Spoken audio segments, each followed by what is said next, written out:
Hechos capítulo 3, del 19 al 26, arrepentíos y convertíos. El creyente, la persona, el pecador, debe arrepentirse y debe convertirse para ser salvo.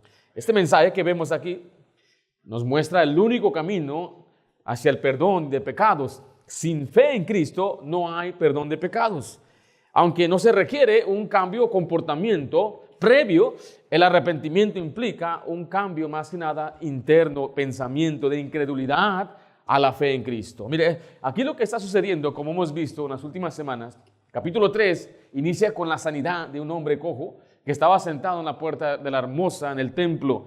Aquel hombre se sana y vimos que la sanidad es de Dios, no del hombre. Y cuando el hombre es sanado, Pedro y su compañero Juan aprovechan la oportunidad para señalar a Cristo y predicar el Evangelio de Jesucristo. Y la semana pasada vimos una tremenda exposición de la deidad de Cristo y la salvación por medio de Cristo. Pero aquí vamos a ver ahora el llamado a la salvación, lo que tiene que hacer el pecador o el oyente. En primer lugar, escriba ahí conmigo, el llamado del Evangelio. Aquí vemos que los apóstoles van a llamar o van a dar una indicación de lo que ellos tienen que hacer. En primer lugar, la Biblia nos dice que deben arrepentirse, arrepentíos, dice el versículo 19. Escribo ahí, arrepentíos. En Hechos 3:19 dice, así que arrepentíos y convertíos para que sean borrados vuestros pecados, para que vengan de la presencia del Señor tiempos de refrigerio. Note, así que arrepentíos. La fe en Cristo es el centro del arrepentimiento. Es dejar la incredulidad para confiar en Él. Mire, no quiero sonar muy negativo en este mensaje, pero a mí, como todo creyente que ama la Biblia, se puede molestar o llenar de celo por las cosas que a veces la gente enseña o predica. Yo escuché a un varón esta semana pasada en un mensaje decir que creer no es suficiente. ¿Es verdad esa afirmación? ¿No es suficiente creer? ¿Sí están conmigo o no están conmigo? ¿Es suficiente creer o no? Porque alguien dijo, tienes que agonizar. Tienes que agonizar. ¿Cómo sé si yo soy salvo? Tienes que creer, pero nada más creer. No, eso se llama el creer fácil, le llaman en inglés easy believable. Y es una manera de atacar o nuestros detractores enseñan que damos una salvación muy sencilla.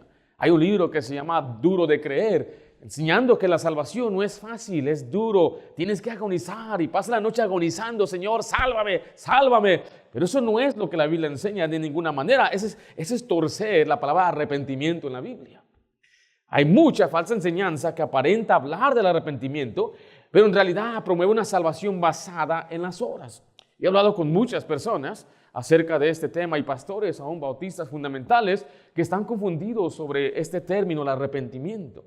Yo quiero que usted en esta noche escuche lo que la Biblia dice y usted tenga una postura muy bíblica centrada, y más que nada la postura de nuestra iglesia es que el arrepentimiento no tiene que ver con un deseo de cambiar o una promesa de cambiar o mostrar ciertas evidencias, porque nadie puede cambiar antes de que el Espíritu Santo more en él, y nadie va a cambiar a lo menos que camine en el Espíritu o ande en el Espíritu.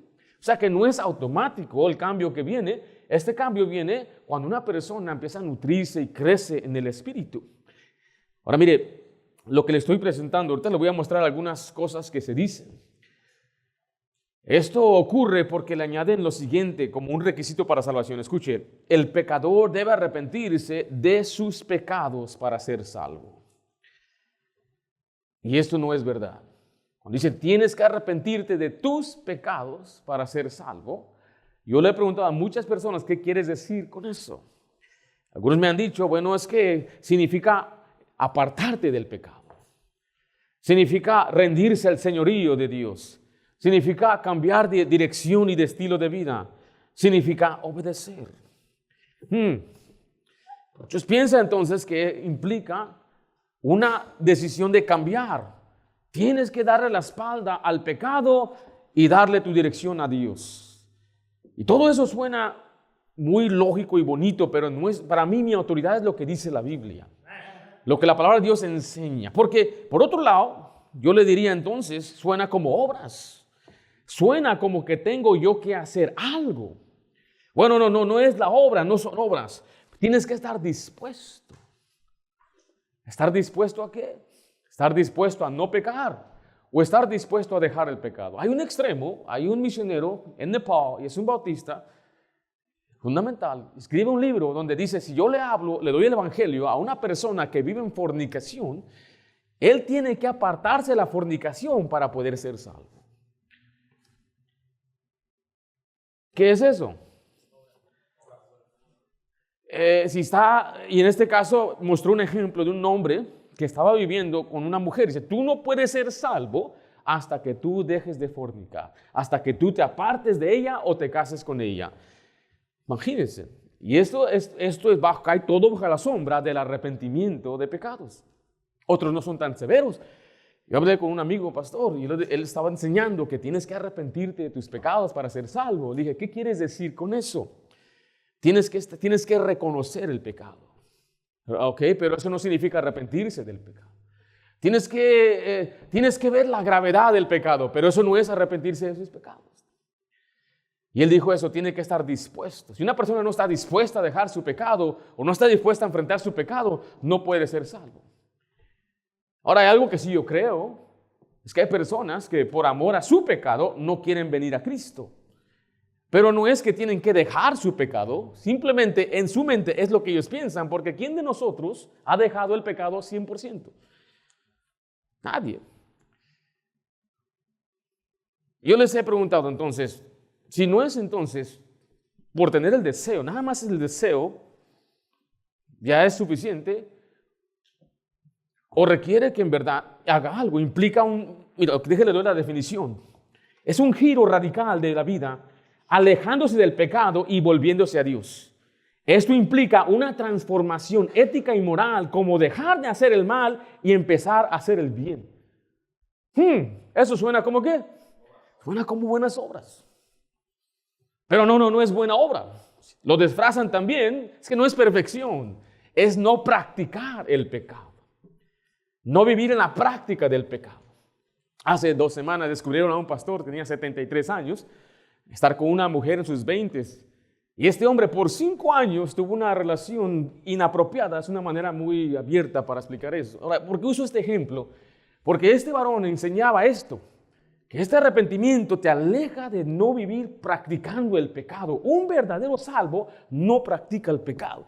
Entonces, por ende, en su definición, este hombre no era salvo, porque estaba practicando el pecado por 5 años. No fue un accidente, no fue una aventura, por 5 años. Pero aquí vienen ya sus defensores. Es que así no es exactamente, nunca lo fue así. Si aquel hombre dice eso, entonces él por su boca, por su palabra va a ser juzgado. Por eso la Biblia nos enseña que el arrepentimiento es un cambiar de parecer. Se lo voy a explicar en un momentito, pero quiero que lea conmigo 1 de Juan 3:4. Tomando esa definición que nos han dado. El pecado es ¿qué? Infracción de la ley. Todo aquel que comete pecado infringe también la ley, pues el pecado es infracción de la ley. Esto implica, si es alejarme del pecado, significa alejarme, según este pasaje, ¿de qué? ¿Qué es el pecado? Infracción de la ley. ¿Qué es lo opuesto de infracción de la ley? ¿Cuál?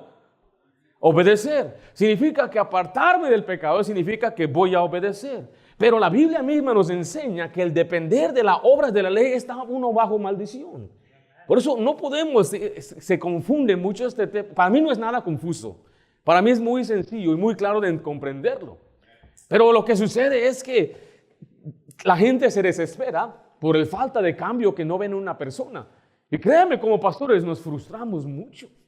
No hay cambio en ciertas personas, siguen con lo mismo, hay mucha rebeldía, hay hasta pecado de inmoralidad, diré. Y yo nunca he cuestionado, ¿serían salvos? No, lo que decimos es, son carnales, son niños en Cristo, les hace falta crecer, les hace falta ser azotados, pero nunca es cuestionar si aquella persona es salva o creyente o no. Yo dudaría de la salvación de una persona si me está diciendo, es que no me estoy portando bien, pastor, yo no sé si voy al cielo. Ahí sí dudaría de su salvación, porque me está diciendo que su fe está sus obras, en su conducta. Y si el pecado es infracción de la ley y voy a apartarme del pecado, significa que tengo que andar en los mandamientos para ser salvo. Ahora vaya conmigo a Romanos 3 en su Biblia. La ley nos enseña claramente que el pecado, perdón, que la ley nos condena. Nadie es salvo por guardar la ley. Romanos 3:19, ¿están conmigo? Pero sabemos que todo lo que la ley dice, lo dice a los que están bajo ¿qué? Bajo la ley. Esos son los que no son salvos. Porque para que toda boca se cierre y todo el mundo quede bajo ¿qué cosa? El juicio de Dios. Ahora, muchos están confiando en su comportamiento y no en el Salvador. Si usted está confiando en la ley o las obras, o que hubo un cambio, o que usted cambió de dirección, usted está confiando en algo que le está condenando. Está confiando en la ley que condena. En Juan 5:45, ¿lo tienen ahí ustedes? Ok, yo se lo voy a leer. Dice, no penséis que yo voy a acusaros delante del Padre. Hay quien os acusa, Moisés, en quien tenéis vuestra esperanza. O sea, aquí Jesús está diciéndole a los judíos, tú tienes un problema porque tú pones tu confianza en Moisés, pero Moisés mismo te va a acusar. O sea, la ley misma, sigamos leyendo Romanos 3:20, estamos ahí. Ya que por las obras de la ley, ningún ser humano será ¿qué? Justificado delante de él, porque por medio de la ley es el conocimiento del pecado.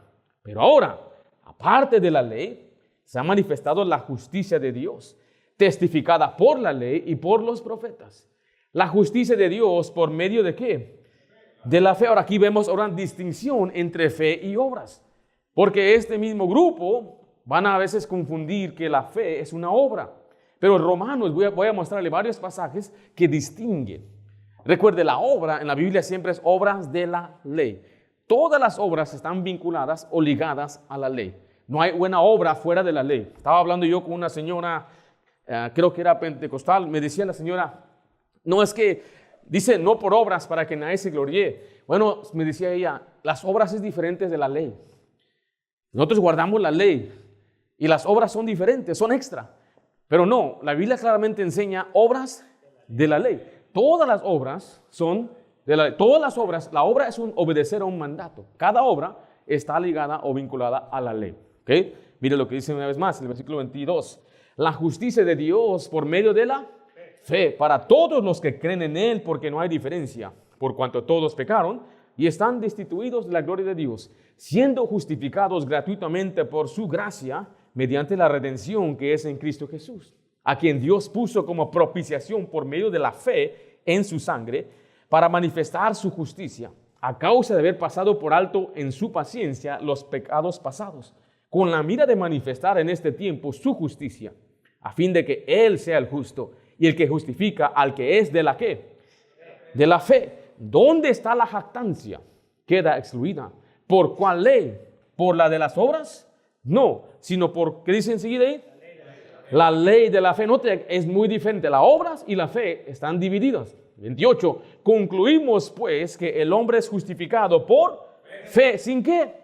Sin las obras de la ley. Está separado. No puede mezclar la fe y las obras. Porque el otro lado dicen que el arrepentimiento es cuando vienes por fe que produce obras. Una fe que viene sola, una salvación por fe nunca viene sola. Pero eso tampoco es lo que enseña Romanos, ni Gálatas, ni Colosenses, porque es una distinción. Pablo aquí en Romanos estaba escribiendo la ley de la fe, la justicia de Dios, aparte o sin incluir la ley. Pablo lo dice en Filipenses 3:9 de esta manera, y ser hallado en él, no teniendo mi propia ¿qué? Justicia, que es ¿por qué? Nuestra propia justicia viene por la ley, por guardar la ley, sino la cual es por la fe de Cristo, la justicia que es de Dios por la fe. Entonces, ¿cuál justicia anhela usted? La justicia que es de fe, por medio de Cristo. Cuando usted cree en Cristo, Él le da su propia justicia, usted es justificado, declarado justo. Pero la justicia que es por la ley, esta viene por guardar los mandamientos. Y Pablo mismo dijo, yo no quiero ser hallado en mi propia justicia, no quiero ser probado ni juzgado, porque existen dos leyes, la ley de la ley y la ley de la fe. ¿Cuál de esas quiere usted? ¿La ley de las obras o la ley de la fe? Ahora, le estoy diciendo todo esto porque no puede ser dos. Decir una persona, bueno, arrepentirte de tus pecados significa estar dispuesto a guardar la ley. Vea cómo suena todo esto, suena como obras. Entonces tiene que haber obras. Y sí, mire, lo que le estoy diciendo es que tiene que haber obras para el hijo obediente. Tenemos que andar en buenas obras y tenemos que glorificar a nuestro Padre, y nos manda Dios a obedecerle, y como vimos el domingo en la mañana, para darnos recompensas en el cielo. Nos motivamos porque nuestras obras nos siguen al cielo. Y esa es la bendición de ser salvo por la fe. Sin embargo, queremos regresar ahí a Hechos y quiero darle la definición bíblica, una definición literal. El significado de arrepentimiento viene una palabra en griego que se llama, y voy a usar el griego porque yo quiero defenderme con todo el conocimiento necesario. En español y en inglés y en griego, mataneo es pensar diferente o después, es reconsiderar. Esa es la definición literal. ¿Sí me estoy explicando? La definición literal nos da mucha luz a lo que significa eso. O sea, quiere decir percibir posteriormente o después. O sea, la primera parte significa eso. Posteriormente, implicando cambio. Percibir, mente, el asiento de la reflexión. O sea, reconsiderar en la mente. Eso es lo que literalmente significa esta palabra, que significa arrepentirse. Ahora, entonces, ¿cómo aplica a la salvación? Bueno, mire lo que dice, por favor, en 2 de Timoteo 2:25. Que con mansedumbre corrija a los que se oponen. Que quizás, por si quizás Dios les conceda que se arrepientan, ¿para qué? Para conocer la verdad. O sea que el arrepentimiento para salvación es cambiar de parecer. En este caso es conocer la verdad. De incredulidad a fe. La verdad, ¿qué es lo opuesto a la verdad?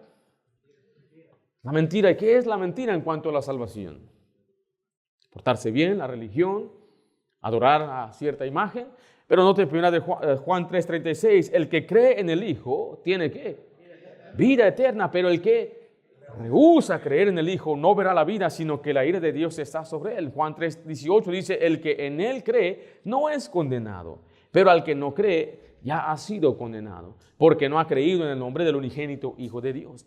En esta noche no voy a abordar todo el tema del arrepentimiento, lo haré quizás en otro mensaje, hay mucho, Mateo habla de ello, hay pasajes que sí se tuercen y parece que sí dan como obras dignas de arrepentimiento, pero no ven el contexto, a quién se le habla, a quién se le está reprochando, a víboras, a gente incrédula. Cuando hablamos del arrepentimiento en el bautismo de Juan en Hechos, cuando Pablo enfrenta a ciertos discípulos, o sea, hay muchos pasajes, pero le mostré la clave para comprender el arrepentimiento en cuanto a la salvación, es que es por fe sin las obras de la ley. Porque si el arrepentimiento requiere obras o evidencias, entonces ya se convirtió en una salvación no solamente de fe. Como aquella persona decía, la gente no se salva solo por creer. No es solo por creer. Tiene que ser acompañado por obras dignas de arrepentimiento. Eso es muy peligroso cuando una persona cae en esa trampa. Y este pasaje nos enseña claramente que el arrepentimiento es necesario para salvarse, pero no implica un cambio de vida o evidencias. Lo que necesita es solamente creer bien. Entonces, pastor, ¿por qué hay tanta gente que no se cambia o no sigue en lo mismo? Yo pienso, la mayoría de gente no comprende bien el evangelio. ¿Cuánta gente se le explica el evangelio como nosotros se lo explicamos? Es más, cuando evangelizamos, duramos ¿cuánto? 20, 25, 30 minutos con una persona. Es que una persona nada más escuche, Cristo te amó, repite conmigo. Ese es un problema muy grande. Porque no queremos que la gente nada más repita una oración. Queremos que asientan. Asentir significa que comprendan bien, que la persona perciba y comprenda el mensaje de la palabra de Dios. Por eso cuando la persona le preguntamos, ¿usted comprendió el mensaje? Sí. ¿Usted cree en Jesucristo? Sí. Aún así, hay duda. ¿Por qué? Porque no somos Dios y no conocemos su corazón. Pero lo que le estoy diciendo con todo esto, yo creo que es el primer problema grande que hay. El segundo es que, como me decía aquella persona, que él creía esto, le decía, entonces si yo creo y yo recaigo, ¿qué sucede? ¿De qué me arrepentí yo? Yo fui salvo a los 8 años y me acuerdo muy bien, a los 8 años, ¿de qué me tuve que arrepentir? No andaba vagando, no andaba de borracho, no andaba en vicios. ¿Y sabes qué me dijo? Bueno, tú no necesitabas arrepentirte. Wow, ¿ves cómo cambia entonces este juego a cualquier persona? No hay una enseñanza clara que digan esto es para todos. Cuando yo tenía 8 años, yo pensaba que para irme al cielo tenía que portarme bien. Entonces yo tenía que arrepentirme de creer en eso y confiar en Jesucristo como el único que me salva. Entonces sí tenía de qué arrepentirme. Y si yo me arrepentí y creí de todo corazón, asentí, estoy sirviendo al Señor y recaigo. ¿Qué significa eso? Nunca fui salvo. No había comprendido el Evangelio. No es que el justo cae 7 veces. Hay quienes no se vuelven a levantar. Hay quienes practican el pecado por años y años y años, y siendo hasta pastores y famosos y todo, el más grande de los famosos que hay en Estados Unidos. ¿Y qué de él? Por eso están tan confundidos tantos en estos días sin saber si esta persona fue verdaderamente salva. ¿Sabe qué me dijeron? Su corazón lo engañó para pensar que era salvo. Y si su corazón lo engañó para pensar que era salvo, él nunca fue salvo. Pero todo lo que enseñó y todas sus prédicas y todo, bueno, Dios sabe, ya últimamente sus caminos son más altos que los nuestros y Dios es tan inescrutable son sus conocimientos. Ya nos dejan otra vez al principio, en otras palabras, cállate, tú nada más confía en lo que yo creo. Me da mucho celo por esto, porque yo espero que cuando usted escuche tenga bien sus antenitas y usted sepa y no sea confundido y no se desanime. Porque sí, la salvación es gratuita por fe, no cuesta nada, es un don de Dios, es solo por fe y no necesitamos más. Pero si alguien no crece, no sé, quizás es malagradecido, quizás es un carnal, quizás no le gusta que le prediquen y se le enseñe. O sea, tiene la persona que responsabilizarse por su propio crecimiento espiritual. Eso es lo que significa arrepentimiento. Pero después vemos convertidos. Vaya, Hechos 3:19 dice así que arrepentíos y convertidos. Y estas dos van de la mano. Cuando usted ve arrepentimiento, fe y convertirse, todo sucede en el mismo momento. La salvación por fe, sin obras ni evidencias, es un concepto central en el Evangelio de la Gracia. En este enfoque, la salvación no depende de las acciones humanas, ni de las buenas obras, ni siquiera de las evidencias externas del cambio de vida, sino solamente una fe en Jesucristo y nadie más. Ahora, ¿qué significa la palabra convertir? Si usted ve la etimología de la palabra convertir, es la misma que la definición griega. Significa volver o girarse. ¿Qué significa? Y es un error cuando alguien dice, ahí está un nuevo convertido. Lo han hecho como un pronombre, pero en la Biblia nunca se le da como un pronombre. Nunca se le llama a una persona convertido. Se le llama discípulo, creyente. Se le llama santo, pero nunca convertido. Porque lo que sucede en la salvación, y aquí va toda la mano, voy a preguntar aquí a alguien que me ayude. Vamos a ver, ¿quién me puede ayudar? Bueno, ¿podría usted ayudarme, hermano Enrique? Usted fue salvo de niño, dice, ¿eh?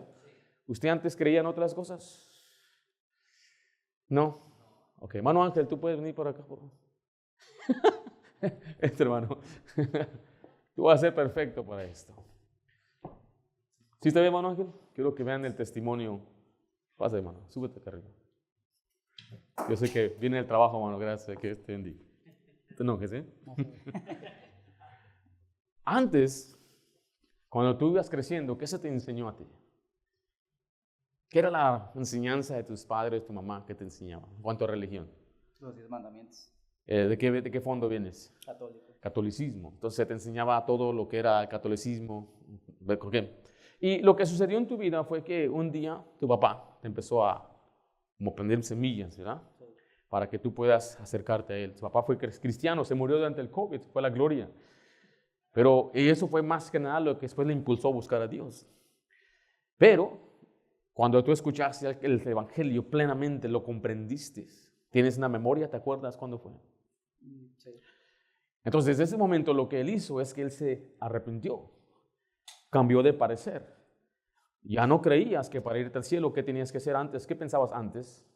Buenas acciones. Entonces, ¿a dónde ibas según tu conocimiento? Según lo que yo creía. Sí, Al cielo. por hacer las cosas buenas. Oh, eres tan bueno. Era uno de ellos. Okay. Pero después te diste cuenta de la realidad de tu pecado y el Evangelio y te diste cuenta que sin Cristo, No había nada. y cuando creíste en Jesús, pasaste de muerte a vida. Y aquí vino el arrepentimiento. Cambió su forma de parecer. Antes estaba confiando en sus obras. Antes estaba confiando en que él era una buena persona, que no le hacía daño a nadie. Estaba él trabajando, esmerándose para alcanzar el cielo. Y tenía él la certeza, la idea, él pensaba que él iba al cielo. Pero cuando él entendió plenamente el Evangelio, se dio cuenta que necesitaba un Salvador. Y cuando él entonces se da cuenta, vamos a suponer, él se gira de aquí, confiando en sus obras, se gira hacia Jesús. Y pone su confianza en Jesús. Eso se llama convertirse. Esa es la palabra volver. Y se lo voy a probar porque siempre que aparece la palabra convertir, siempre es de una cosa a otra. Significa girarse o voltearse. La gente lo tuerce diciendo es una vuelta de 350 donde ahora tu vida es recta. Pero eso no es porque se trata del objeto de la fe, no de las acciones. Claro que ahora que él cree en Cristo y sigue a Cristo, han cambiado sus acciones, pero no fue esencial para que él fuera salvo. ¿Sí comprendes eso? Entonces tú creías en algo, tus buenas obras, portarte bien, te giras hacia Jesucristo y tú crees en Cristo y recibes, después dice, el perdón de pecados. Tus pecados son borrados. Gracias, hermano Ángel, fue un buen ejemplo para esta lección que estamos aprendiendo el día de hoy. Vaya conmigo a Hechos 26 en su Biblia.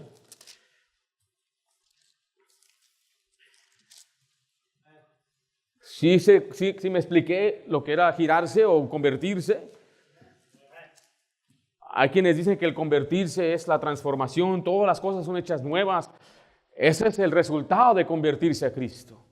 El convertirse a Cristo es donde viene la regeneración, porque la regeneración tampoco precede la fe. Y eso lo puedo mostrar, es muy claro y muy fácil en explicar esto, con pasajes muy claves y muy sencillos como Cornelio. Tito 3:5 explica claramente que la regeneración es la salvación. Y cuando una persona cree en Cristo, dice la Biblia, oyeron, creyeron y recibieron el Espíritu Santo. Ese es el orden, no es recibieron, oyeron y creyeron.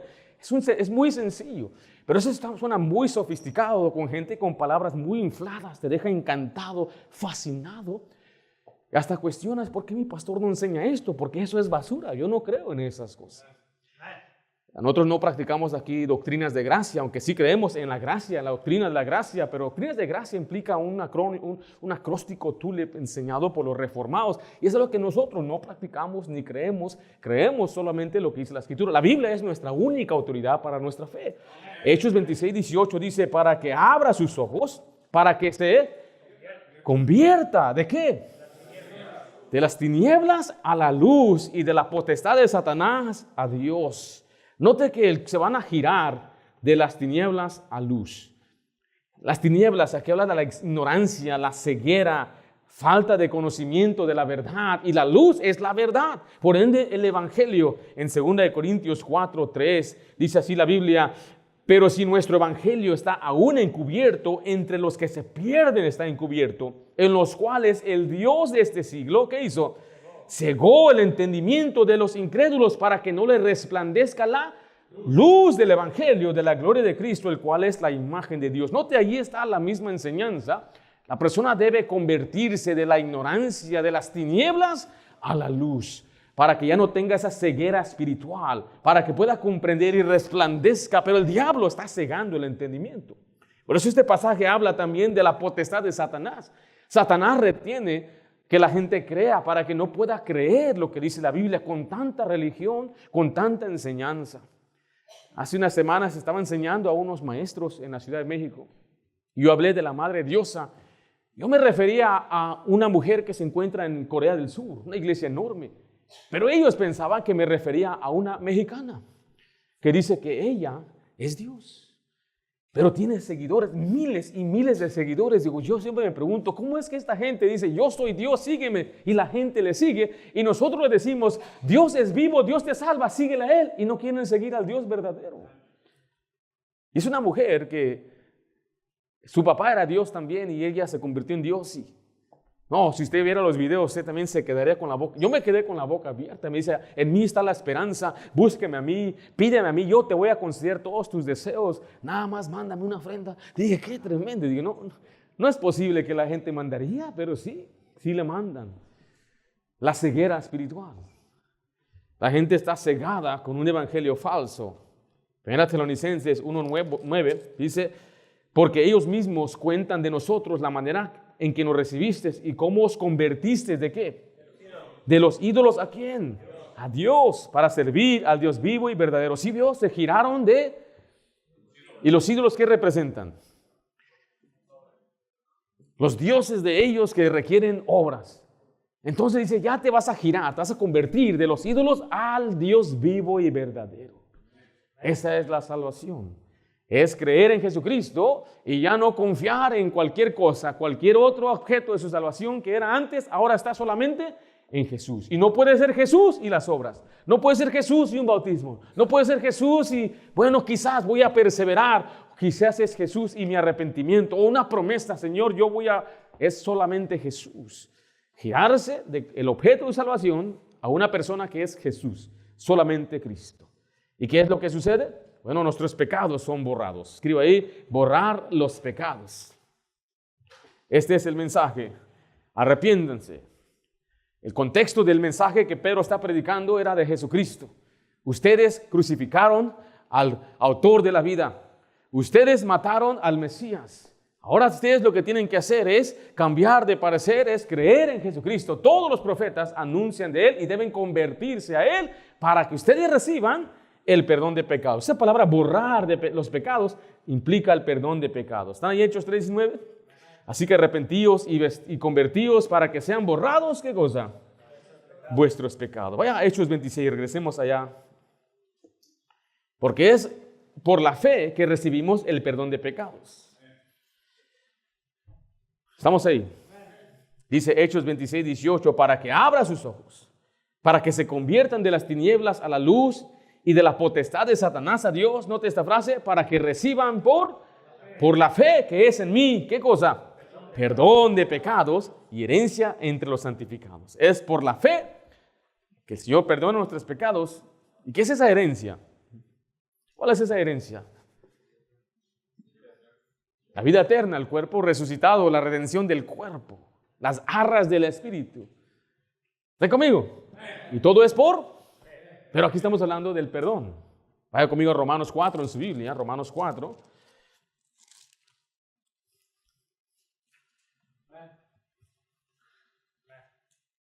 Romanos 4:6 dice, como también David habla de la bienaventuranza del hombre a quien Dios atribuye justicia sin, que no requiere arrepentirse de sus pecados, ni apartarse, ni cambiar, sin obras.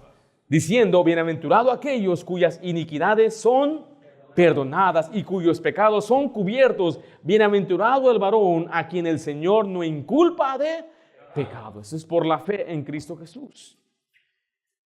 Usted recibe el perdón de Jesús por la redención de Jesucristo. Colosenses 1:14 dice, en quien tenemos redención por su sangre, o sea, el perdón de pecados. ¿Sí está conmigo? Entonces, ¿cómo es que yo puedo ser perdonado? ¿Por medio de quién? ¿Está conmigo? ¿Cuántos pecados? ¿Cuáles pecados? Todos. Colosenses 2:13 dice así, y a vosotros estando muertos en pecados y en la incircuncisión de vuestra carne, os dio vida juntamente con Él, perdonando todos los pecados. ¡Qué maravilla! Perdonó todo. El perdón de pecados, escuche, se describe de esta manera, borrar de pecados, como vimos en Hechos 3:19. ¿Qué es borrar? Significa quitar completamente. En inglés es blot, significa como que lo desquitó completamente. Y digo, estas marcas que están ahí, quítenla y quiten todas las marcas que hay. ¿Habrá alguien que lo pueda hacer? Que quede limpio, como que si nunca estuvo manchado. Sí, yo creo que sí. Borrando, es el borrador, de eso se trata, quitar. La Biblia dice, borrando todos los pecados. Pero, ¿qué tal en Juan 1:29? Dice, quitar los pecados. El siguiente día vio Juan a Jesús, quien venía a él, y dijo, he aquí el Cordero de Dios que quita el pecado del mundo. Voy a leer lo que dice Romanos 11:27. Y este será mi pacto con ellos cuando yo quite sus pecados. En Apocalipsis 1:5 habla de limpiar los pecados y de Jesucristo, el testigo fiel y el primogénito de los muertos y el soberano de los reyes de la tierra, al que nos amó y nos lavó de nuestros pecados con su sangre. Mateo 1:21 dice, va a salvarnos de nuestros pecados y dará a luz un hijo y llamará su nombre Jesús, porque él salvará a su pueblo de sus pecados. En 2 Corintios 5:19 es no tomar en cuenta los pecados, que Dios estaba en Cristo reconciliado consigo al mundo, no tomándoles, ¿qué dice esa frase? No tomándole en cuenta a los hombres sus pecados. Y finalmente en Hebreos 8 dice, porque seré propicio a sus injusticias, es el 12, y nunca más me acordaré de sus pecados y de sus iniquidades. Entonces, el perdón de pecados es todo eso que acabamos de leer. Es borrar los pecados, quitar los pecados, limpiar los pecados, salvar de los pecados, no tomar en cuenta los pecados y no acordarse de nuestros pecados. Todo eso es perdonar todos los pecados. ¿No hay duda entonces de que usted ha sido perdonado? Menos yo no tengo duda. Yo he creído en Cristo, he comprendido. Yo sé que soy salvo porque yo confío en lo que Cristo hizo por mí y Él perdonó todos mis pecados, pasados, presentes y futuros. Es el llamado del Evangelio. Y Pedro, para reforzar y terminar su mensaje, se va a apoyar en los profetas. Escriba ahí los profetas y el Evangelio. Recuerde que Él está hablando a los hijos de Israel, a los hijos del pacto, a los israelitas, a los judíos, aquellos que tenían la ley de Moisés y los profetas, pero ellos mismos habían crucificado a Jesucristo. En el capítulo 4 vamos a ver que más de 5,000 de ellos creyeron.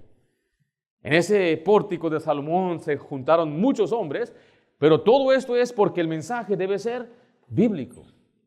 El poder de Dios para salvación es el Evangelio que se basa en las Escrituras. Escriba ahí conmigo el mensaje de Moisés. El mensaje de Moisés. Dice el versículo 22, porque Moisés dijo a los padres, el Señor vuestro Dios os levantará profeta de entre vosotros, vuestros hermanos, como a mí. A él oiréis en todas las cosas que os hable, y toda alma que no oiga a aquel profeta será desarraigada del pueblo. ¿Quién es este profeta? Aquí Pedro está citando Deuteronomio 18:15. Dice, profeta de en medio de ti, de tus hermanos, como yo te levantará Jehová tu Dios, a él oiréis. Este pasaje se refiere a la profecía de Moisés, o sea, lo que dice Hechos 3. Y en el contexto del Nuevo Testamento, los apóstoles reconocen que este profeta anunciado es Jesucristo, el cual trae salvación. Felipe lo reconoció en Juan 1:45. Dice, Felipe halló a Natanael y le dijo, hemos hallado a aquel de quien escribió Moisés en la ley, así como los profetas. ¿A quién? A Jesús, el hijo de José de Nazaret. Moisés escribió acerca de Jesús según Cristo mismo en Lucas 24:27. Dice, comenzando desde Moisés y siguiendo por todos los profetas, les declaraba en todas las escrituras lo que de él decían, o sea, de Jesús. En Juan 24:44 dice, y les dijo, estas son las palabras que os hablé, estando aún con vosotros, que era necesario que se cumpliese todo lo que está escrito de mí en la ley ¿de quién? De Moisés, en los profetas y en los salmos. Entonces, el mensaje de Moisés era acerca de quién? Jesucristo. Vaya con su Biblia, Hechos 3:23, dice, y toda alma que no oiga a aquel profeta será. ¿Qué significa desarraigada del pueblo?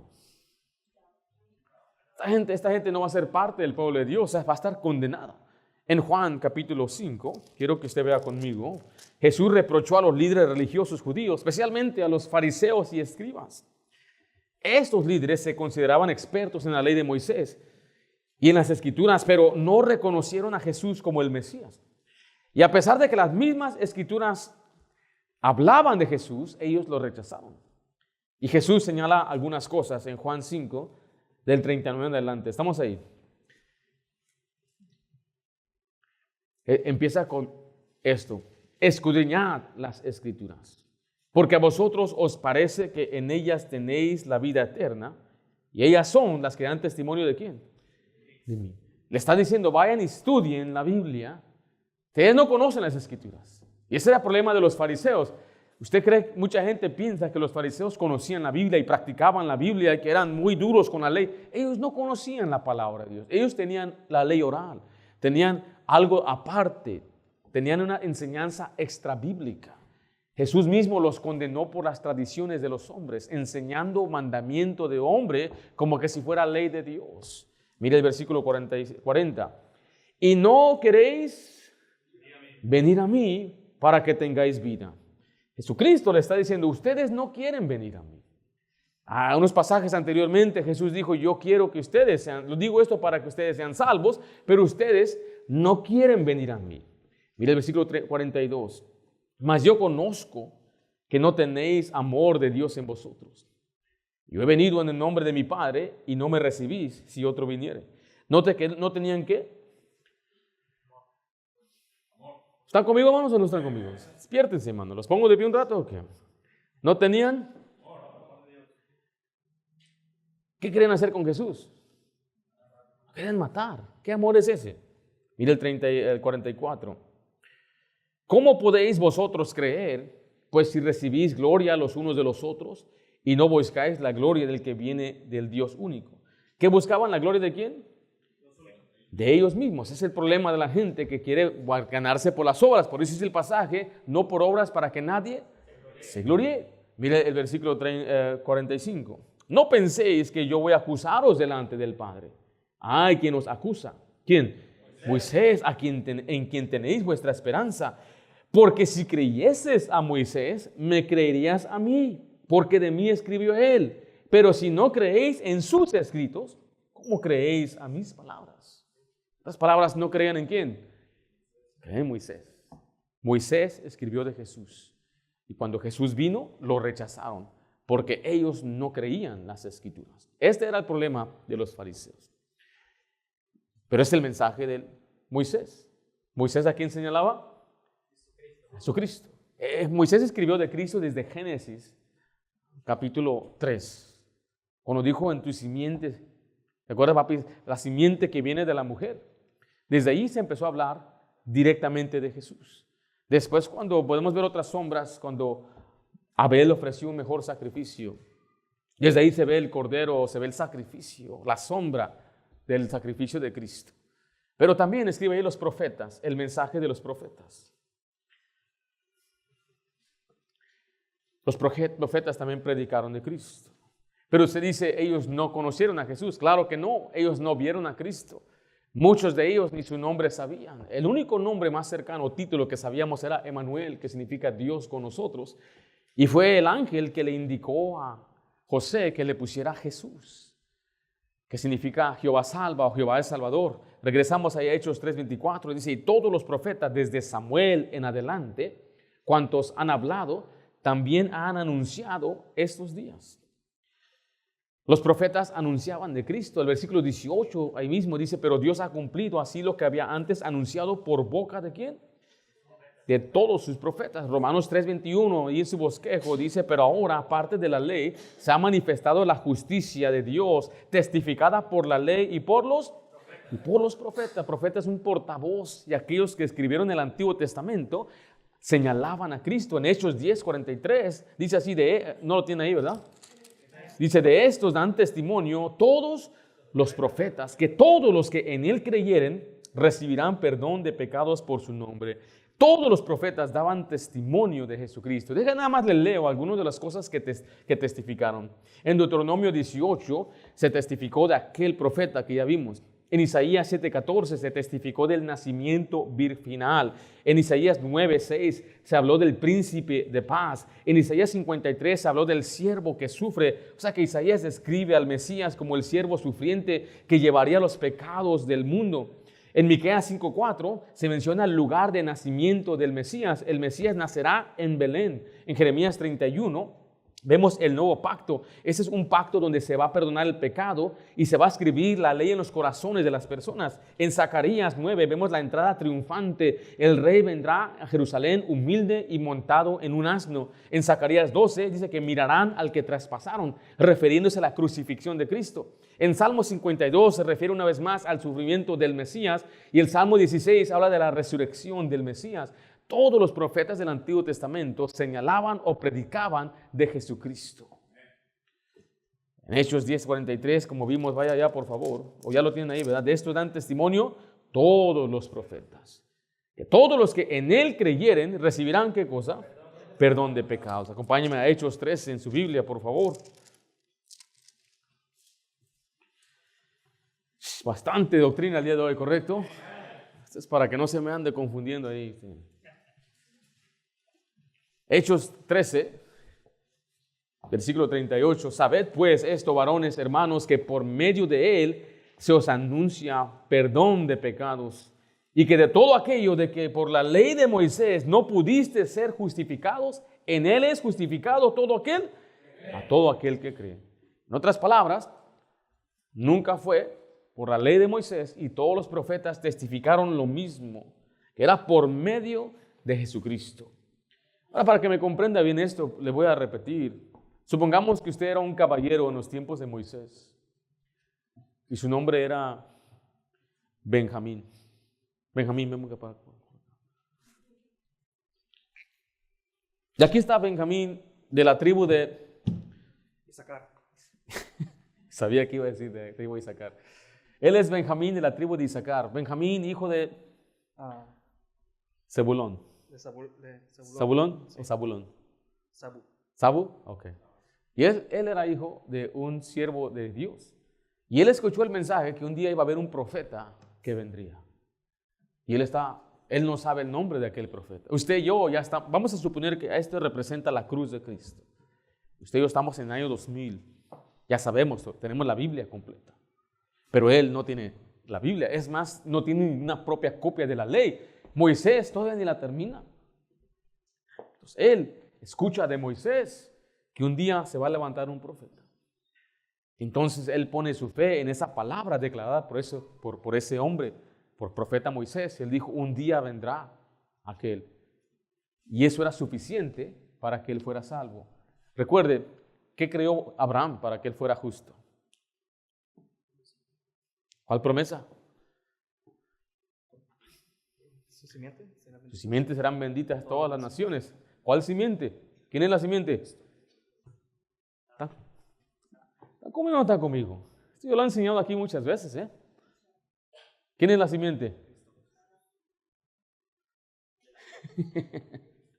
Cristo Jesús. Entonces, cuando él escuchó la promesa, dice la Biblia que le fue contada por justicia. Él no tuvo que saber cómo se llamaba la simiente. Él no tuvo que saber dónde iban a nacer. Él no tuvo que saber que iba a morir en la cruz. Él solamente tuvo que saber que venía la simiente. ¿Y están conmigo? Y ahora, unos 500 años después, ahora sí dijimos que era Benjamín. Benjamín. Y él ya escuchó de la simiente y ahora está escuchando que vendría un profeta. Años después, ahora ¿cómo te llamas? Arturo. No, estamos hablando de un hombre judío, es un hombre mexicano, de Guerrero. ¿No sabes los nombres en la Biblia? Hay muchos. Eleazar. Eleazar. Sí. Ok, ahora es Eleazar. Y él escuchó un himno o un salmo que escribió David, Salmo 16. No dejará mi alma en el sepulcro. Habla de la resurrección de Cristo. Y él escucha ese mensaje, entonces ya tiene varias cosas por cual él puede creer. Y mira hacia atrás y se construye un templo, y el templo es un reflejo también de Cristo, el tabernáculo. Todo esto apunta a Cristo. Ahora están los profetas, y los profetas escuchen que vendrá el siervo de Dios, su elegido, para sufrir, llevar la iniquidad de todos. Hablando de Jesús. Y ahora tú eres otro personaje, eras Felipe ahora. Vives en los tiempos de Cristo. Tú ya crees en todo eso. Tú estás esperando el Mesías. Tú ya estás convencido. Es más, tú ya eres salvo bajo la premisa de la Biblia. Tú ya fuiste justificado. Eres una oveja perdida. Pero viene el buen pastor. Y cuando el pastor predica, tú oyes la voz y tú sigues. Él ya era salvado. Solamente ahora escuchó la voz del pastor. Y yo les doy vida eterna. Y no perecerán jamás. Mi Padre que me las dio es más fuerte que todos y nadie las puede arrebatar de la mano de mi Padre. Ya vio, mis ojos han visto mi salvación, dijo Ananías. Había escuchado, pero ahora yo vi. Yo pudieron sostener su salvación en Cristo y ahora está un hombre siguiendo a Cristo, el discípulo de Cristo. Pero él todavía no comprende todo porque él está esperando un reino. Cristo muere en la cruz y está bien afligido. ¿Dónde están las promesas? ¿Dónde está Jesucristo? Pero resucita y al tercer día se aparece a ellos y les abrió el entendimiento. Ya comprendieron todo, ahora sí. Jesucristo antes de ir a la cruz dijo, no les puedo decir todo todavía. No los voy a dejar huérfanos, pero no les puedo declarar toda la verdad todavía. No lo pueden sobrellevar, dijo. La palabra sobrellevar significa no lo vas a comprender, no vas a saber qué está pasando. Por eso después de que resucitó, comprendieron. ¿Te acuerdas cuando dijo que en 3 días iba a levantar el templo? Estábamos pensando que era este templo de Herodes, pero era el templo de su cuerpo. Arréglate pues, ahora ya entendemos. ¿Sí me estoy explicando? Ahora, el escritor de Hebreos Por eso tuvo que escribir acerca de sombras. Todo lo que los del Antiguo Testamento escuchaban y sabían eran sombras. No podían ver la imagen exacta, sino eran solamente unas sombras. No se les dio toda la luz ni toda la claridad. Pero todos, desde el principio hasta el fin, fueron salvos por la fe. Todo es la salvación, siempre ha sido por fe. No es que hubo un cambio que era por las obras. Me dijo un hombre, es que es por las obras en el Antiguo. Yo le digo, si fue por las obras antes, ¿por qué no puede ser por las obras todavía hoy? Nadie. Todo lo que Pablo cita en Romanos 3 dice, como está escrito, se refiere al Antiguo Testamento. El mismo Antiguo Testamento enseña que nadie podía pararse delante de Dios y declararse justo. Nunca fue por las obras, siempre fue por la fe. Pero ahora ellos están aquí. Los judíos conocen todas las enseñanzas que ellos habían aprendido de niños o de pequeños y les está diciendo, Moisés habló de él, los profetas enseñaron de él, para que crean, se arrepientan y se conviertan. La base siempre está en las Escrituras. Por eso vemos letra B, escriba ahí el mensaje del pacto abrámico, debe ser letra C, el mensaje del pacto abrámico. Aquí está, ¿tu nombre es ahora judío? David. David. Y él es un incrédulo escuchando a Jesucristo. El apóstol está testificando que Cristo resucitó, está diciendo que es aquel profeta, se está conectando todos los puntos. Y finalmente le va a recordar del pacto abrámico en versículo 25. Dice, vosotros sois los hijos de los profetas y del pacto que Dios hizo con nuestros padres, diciendo a Abraham, en tu simiente serán benditas todas las familias de la tierra. A vosotros, primeramente, Dios, habiendo levantado a su Hijo, lo envió para que os bendijese, a fin de que cada uno se convierta de su maldad. Aquí dice aquí, para que el Señor les ayude ahora a que ellos crean y sean salvos de ese pecado, de esa maldad. La gran promesa del pacto abrámico se encuentra en Génesis 12, 2 al 3. Y haré de ti una gran nación, y te bendeciré, y engrandeceré tu nombre, y serás bendición. Bendeciré a los que te bendijeren, y a los que te maldijeren maldiciré. Y serán benditas en ti las familias de la tierra. En Romanos 4, 16 vemos cómo aplica esto a nuestros tiempos. Por tanto es por fe, para que sea por gracia, a fin de que la promesa sea firme para toda su descendencia, no solamente para la que es de la ley, sino también para la que es de la fe de Abraham, el cual es padre de ¿quién? De todos nosotros. Y Gálatas explica que no dijo simientes plural, sino simiente singular. Y esta simiente no es una nación, esta simiente es Jesús. Y en Jesús viene la bendición a todas las naciones por medio del Evangelio. Está diciendo, de eso se trata la Biblia. Finalmente, entonces, comprenden ellos, porque si usted ve enseguida, capítulo 4, versículo 4, pero muchos de los que habían oído la palabra, ¿qué sucedió? Creyeron. Y el número de los varones era como 5,000. Qué éxito tuvieron ese día. Me dicen, ¿por qué no hay resultados así el día de hoy? Bueno, porque esta gente ya conocía la Biblia. Cuando usted ve a Pablo, Pablo ya tenía mucho conocimiento. Solamente necesitaba, como quien dice, ajustarles unas cosas. Y ellos no querían venir al Salvador, no querían creer en Cristo. Pero ¿qué fue lo que los impulsó a esos judíos? ¿Alguien se acuerda? La sanidad del hombre cojo. Recuerde, ese era el propósito de la sanidad. Era acreditar el mensaje y acreditar al predicador. Estaban admirados, maravillados de que a este hombre por años, desde nacimiento, desde que ellos tienen uso de razón, cuando venían al templo, ahí lo encontraban. Pero ahora lo ven saltando. ¿Cómo puede ser? ¿Qué sucedió? Y se les predica el Evangelio, entonces muchos de ellos creyeron.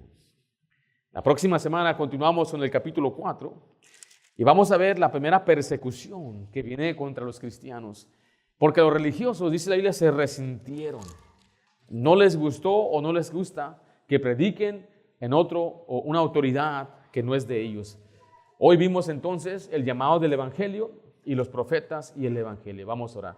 Padre Santo, damos gracias por la salvación que nos has dado. Te pedimos, Dios, que nos llenes de gozo, alegría, sabiendo, Señor, que lo único que tu palabra requiere es que nosotros creamos, confiamos en ti. Y no estamos confundidos, Señor, de que tenemos que hacer nuestra parte y luchar y esmerarnos, Señor. Nadie sería salvo así. Qué feo es vivir así. Pero tenemos paz y tenemos seguridad y acceso por la fe en Cristo Jesús. Como has derramado tu gracia y tu amor en nosotros, Señor, pedimos que nos ayudes a crecer y a ser obedientes. No solamente porque somos salvos por fe, vamos a hacer lo que queramos. Queremos honrarte y queremos glorificarte con nuestras vidas. Lo pido en nombre de Cristo Jesús. Amén.